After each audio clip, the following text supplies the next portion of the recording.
Hello, and welcome to this lecture entitled Context as an Element of Historical Thinking. We'll define context and how you use it. Note that a historian needs imaginative sympathy to leverage context in their research and writing. Note some of the problems with imaginative sympathy run amok, and use a current controversy about Thomas Jefferson as an example of how context is important in historical discussion. Let me define context using three quotes from different perspectives. The first is from your text, Foray and Salvoris, The Methods and Skills of History. Context is the, quote, rich texture of beliefs, customs, and values within which events took place, unquote. Teacher Grace Fleming writes a definition common to both historical analysis and literary endeavors. Quote, context is what gives meaning to the details of the events you reconstruct, unquote. Without context, we see too little of the influence of the culture within which events occurred. Events without context become isolated and, when you recount them, both confusing and dull. From the Lees, author of genealogical works, context shows how, quote, time and place impacted the decisions of our ancestors or all historical actors, unquote. So we see a running theme through these definitions that context refers to the time and place, the society and culture that surrounded the people whose actions comprised history. Context tells us that time and place give a boundary to historical events. Also, adding context to our research and writing helps our readers understand the central events we reconstruct. Without context, the details of those events have little meaning. Context demonstrates that the historical events you're analyzing and reconstructing occurred at a particular time and in a particular place. It's easy to fall into the trap of thinking that people have always acted the same way, that human nature controls everything everyone always does. But as historians, we know that context sets parameters on people's options for their actions. So people in the past acted differently than we do now because their context was different from ours. All of this is to say that you should see that context exists around the events your historical research focuses on. You should have at least a rudimentary understanding of that context, and you should add it to your paper to flesh out your argument. How then do we prepare ourselves to see and include the context of the era of our historical interests? One excellent tactic for seeing and understanding context is to develop what Foray and Salvoris call imaginative sympathy. They rightly advise you to know as much as you can about the period and place of your study. Of course, such knowledge is limited by your experience and resources, but you must at the very least recognize that knowing your subject's beliefs, customs, ways of operating, available technology, and so on are important enough to gather information on. Let me give you a small example from my own research. In order to understand and reconstruct the history of the 20th century good roads movement in the state of Alabama, I found out that I needed to understand what people thought good roads meant, what they were. So I needed to know how roads were made. I discovered that individual counties took charge of their own roads, so they didn't think it was particularly important to connect their roads to the roads of neighboring counties. Also, to build roadways, counties didn't contract with road building companies. Road building companies just simply didn't exist. Instead, people who lived along the roads paid their road taxes by physical labor on those roads for from 3 to 10 days per year. Farmers thought of and treated roadways like they treated their fields. Using human and animal power, they shoveled roadside ditch gunk back into the middle of the road, then plowed it, harrowed it, and dragged it to flatten the roadway. They didn't lay gravel and they didn't pour blacktop. Some road crews might have shored up a really bad section of a road with logs covered with planks, but that was fairly unusual. This is very different than how we build even rural dirt roads today. It was within this technological and political context that the good roads movement operated, at least into the 1920s. Imaginative sympathy requires you to realize that the people of the past are different from us. They thought and acted differently than we do now. Again, their options were different from ours. As L.P. Hartley wrote, the past is a foreign country. To understand how people of that foreign country, the past, operated, you must understand that they are different. Imaginative sympathy calls on us to see people of the past through their own eyes. Just as you would not impose your own values onto people in a foreign country when you visit, you should not impose your values onto the people of the past. As Foray and Salavoris write, this doesn't mean you surrender your own values, but you see the people of the past through their own eyes. This is where the imaginative part of imaginative sympathy comes into play. You accumulate as much information as you can about the people of the past, limit this to your own topic, of course, then imagine yourself in their situation. If you don't know how their past turned out, and if you didn't know what you know from living now, ask yourself how you might have acted. This is the sympathy part of imaginative sympathy. But beware, this is not a call to excuse anyone's unacceptable behavior, only to understand it from their point of view. See people again through their own eyes and incorporate the context of their times and places into what you see. Now, imaginative sympathy has a limit. You must let the past be the past and remain in the past. You cannot change what people did, and you stray far from the limits of good history when you try to make the past accountable to the present. Because the past, as well as our understanding of the past, the myths we've told ourselves about the past, is separated from the present by the thinnest of lines, the temptation is terrific to do just this, to judge the people of the past by our standard of the present. So let me note some potential problems with imaginative sympathy and the confusion of value systems. Some of these crop up when you don't distance your own values from those of the people you study. As a historian, as a scholar, and as a person, you simply cannot expunge or give up your own values, and no one's asking you to.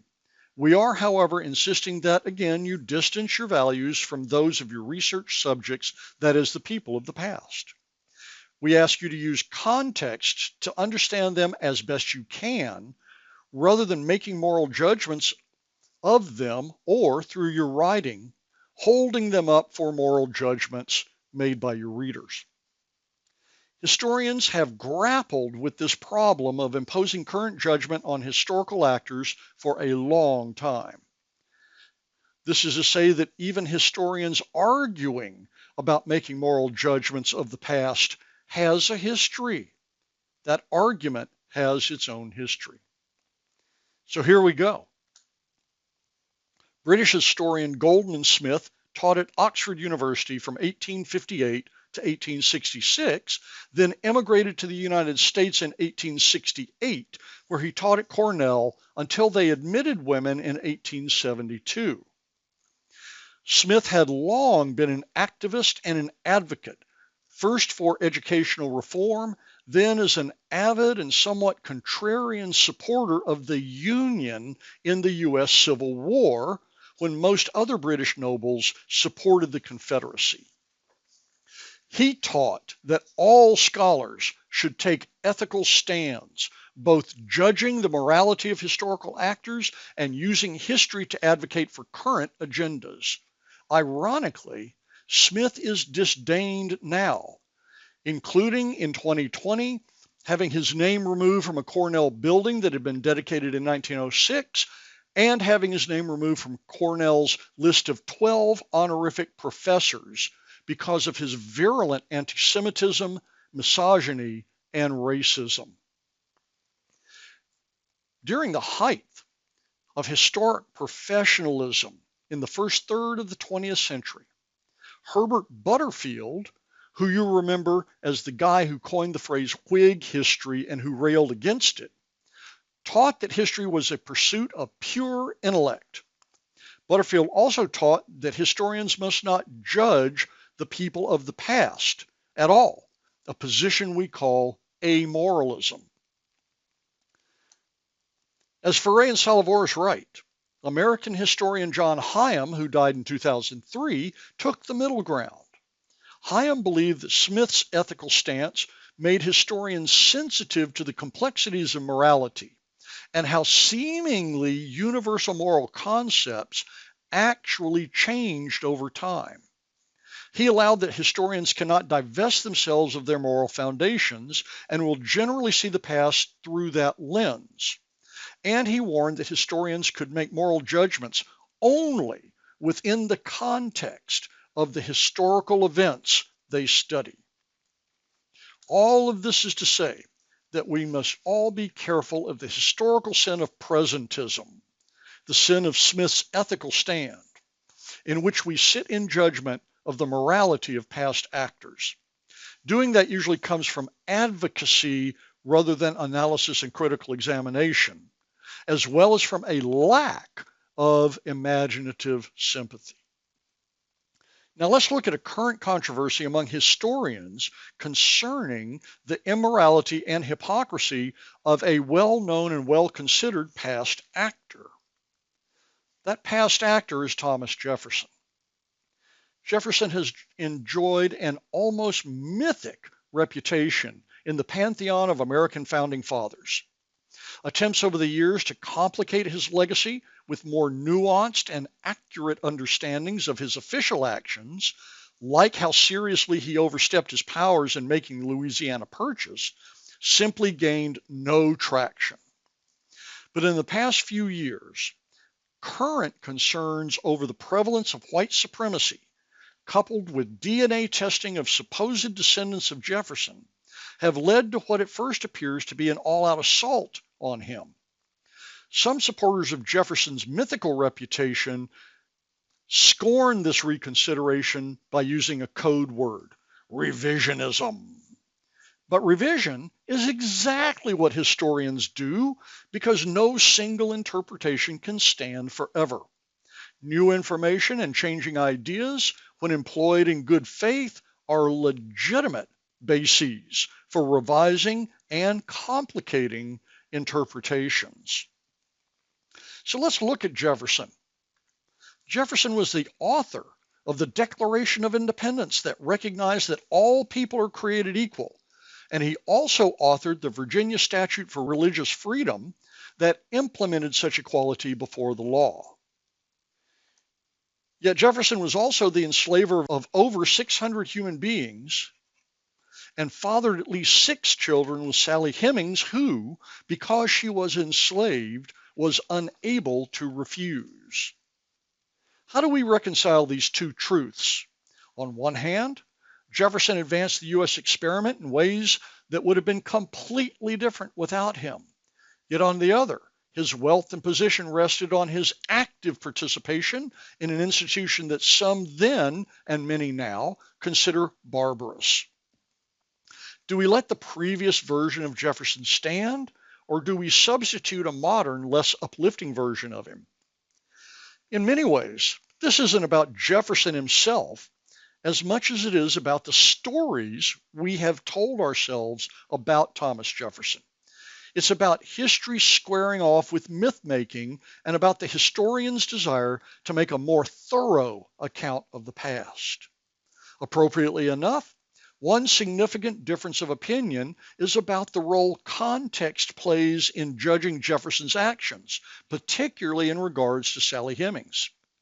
The question arises, how much should we interpret Jefferson's actions toward the enslaved as a function of his being a quote-unquote man of his time? Usually that phrase means that the context of the era prevented him from acting differently than he did or even thinking differently than he did. In Jefferson's case, we might choose to believe he was limited by the context of the institution of slavery and the privileges it afforded him.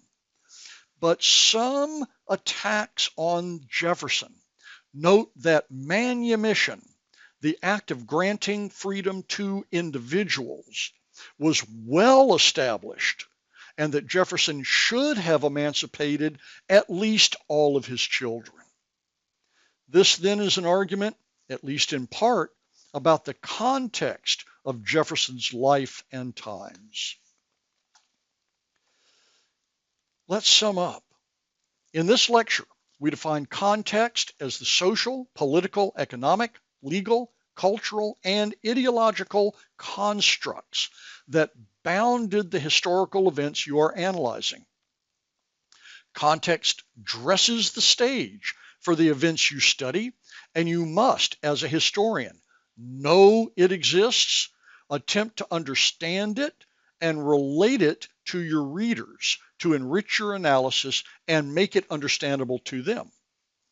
We noted that the quality of mind you must have to deal with context is what Foray and Salavoris call imaginative sympathy. After studying the context, you must imagine how the people of the time saw themselves and their surroundings, and what limits on their actions such context imposed. We note there were potential problems with imaginative sympathy, that you had to find the right mix of judgment about past actors, and that even passing moral judgment in history had a history of its own. Goldwin Smith, for one part, thought you should make judgments of the past based on current ethics. Herbert Butterfield took the exact opposite approach and thought of history as amoral, while John Higham proposed his moral history that allowed that we are moral and sometimes moralistic humans, but we must be guided by a rich understanding of a historical era's context and can only pass judgment in full cognizance of that context. Finally, we looked at an example of a reevaluation of Thomas Jefferson in light of current concerns about his juxtaposition of the Declaration of Independence with his enslaving of over 600 people and current definitions of consent in sexual relations. This example is, at many levels, an argument over context about Jefferson. This then ends the lecture. As always, thank you for your attention.